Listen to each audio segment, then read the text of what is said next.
വായ പ്രിയ മനഃപൂർവ്വം നിൽക്കുന്നില്ലല്ലോ, അതന്നെ. കാട്ട് തരുന്നുണ്ട്. ഗോൾപോൾ എനിക്കൊരു ഹെയർ ഓയിൽ പറഞ്ഞു തരുമോ എന്ന് പറയും. ഞാൻ കാച്ചുന്നത് പറഞ്ഞു തരാം മോളെ. പറഞ്ഞു തന്നാൽ മതിയാ, അല്ല കാച്ചിട്ട് കാണിച്ചു തന്നാൽ മതിയാ? കാച്ചിട്ട് ഇട്ട് തരാം. എന്നാൽ ശരിക്കും അതേപോലെ കാച്ചാലോ?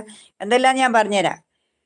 കറ്റാർ വാഴ, പിന്നെ ചെമ്പരത്തിപ്പൂവ്, പിന്നെ ചെക്കിപ്പൂവ്. ഞാൻ തോട്ടച്ചെക്കിൻ്റെ പൂവാന്ന് ഞാൻ എടുക്കും. ചെക്കിമന്താരമില്ലേ, അതിൻ്റെ പൂവാന്ന് എടുക്കല്. പിന്നെ തുളസിപ്പൂവ്, പിന്നെ കരിവേപ്പില, പിന്നെ കുറച്ച് ഉലുവ പൊതിർത്തിട്ട്. ഉലുവ മുടി പൊരിയുന്നതെല്ലാം നല്ലതാന്നാ പറയുന്നത്.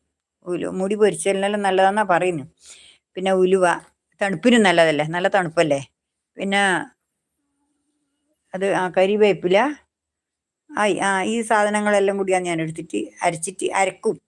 അതെല്ലാം കൂടി മുറിച്ചിട്ടിട്ട് അരച്ചിട്ട് വേപ്പിൻ്റെ ചെപ്പുണ്ടെങ്കിൽ അതും ഇടാം.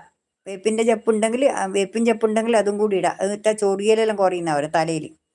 വേപ്പിൻ ചെപ്പ് അതും ഇട്ടിട്ട് എല്ലാം കൂടി അരച്ചിട്ട് ഇതിനിടക്കത്തെ ഞാൻ വേപ്പിൻ ചെപ്പ് ഇട്ടിന്.